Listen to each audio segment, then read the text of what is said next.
আর কেউ বাকি আছেন নি? খাবার পান নাই এমন কেউ বাকি আছেন?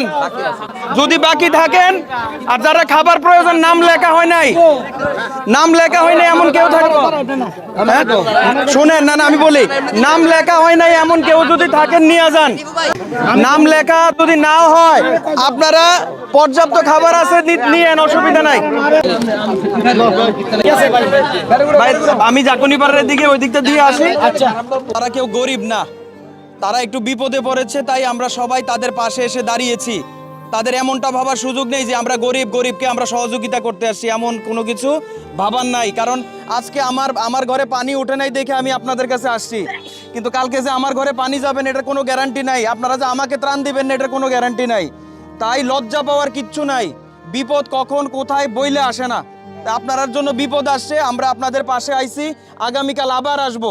বুড়িচংয়ের অবস্থা খুবই খারাপ, যতটুকু শুনতে পেরেছি নদীর ওইদিকে পানি প্রচুর পরিমাণে প্রবাহিত হচ্ছে, মানুষজন আটকা পড়ে আছে। তো আমরা এখানে খাবার দাবারগুলো বিলি করে আমরা বুড়িচংয়ে যাব এবং ওখানে গিয়ে উদ্ধার কাজে যতটুকু পারি নিজেদেরকে সামিল করব। আপনারা যে যেখানে আছেন, যে যেভাবেই আছেন, এই মানুষগুলোর পাশে এসে দাঁড়ান। আপনারা যদি তাদের পাশে এসে না দাঁড়ান, তারা যদি এক বেলা অনাহারে থাকে, তাহলে আমি জানি না আপনার পেটে খাবার কিভাবে যাবে।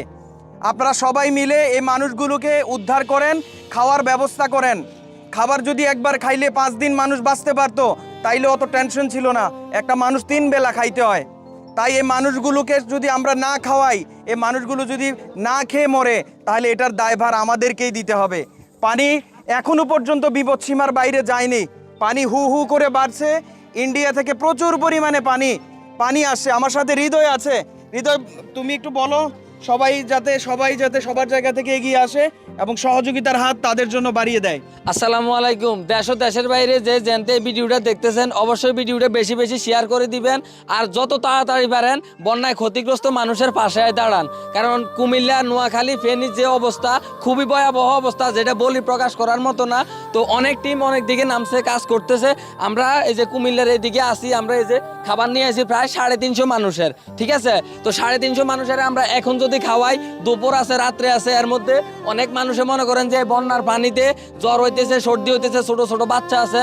যে যে জায়গা থেকে যতটুকু পারেন তাদের বাসায় দাঁড়ান, সাহায্য সহযোগিতা করেন, একটু ওষুধ বড়ির ব্যবস্থা করেন। ছোট ছোট বাচ্চারা এখন আসলে কিছুই না।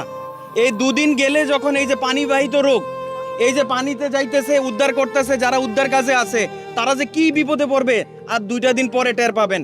গতকালকে যখন আমি নৌকা দিয়ে ভিতরে যাচ্ছিলাম, একজন ভাই বলতেছে যে ভাই ফ্রিজের পানিও তো এর চেয়ে গরম, এত ঠান্ডা পানি। তো আপনারা যে যেখানেই আছেন তাদের জন্য ওষুধ পানির ব্যবস্থা করেন, তাদের জন্য খাবারের ব্যবস্থা করেন। আমার এমন অনেক মা বোন আছে যারা এক কাপড়ে ঘর থেকে বের হয়ে আসছে। ঘরের আলমারিতে কিন্তু কাপড়ের অভাব নাই, ঘরের আলমারিতে কাপড়ের অভাব নেই, কিন্তু এক কাপড়ে বেরিয়ে আসছে তারা। এই বিপদে না পড়লে আপনাদের কাছে কেউ হাত বাড়াইতো না। তাই আমি চাই আপনারা সবাই সবার জায়গা থেকে এগিয়ে আসুন। 2 আলে বাদ দিয়ে দিন। হ্যাঁ, আলে আরেকটা কাটো। আলে 2 দিয়েছি। হ্যাঁ, আমি দিছি নি মোতালেব। আমি নাই মোতালেব।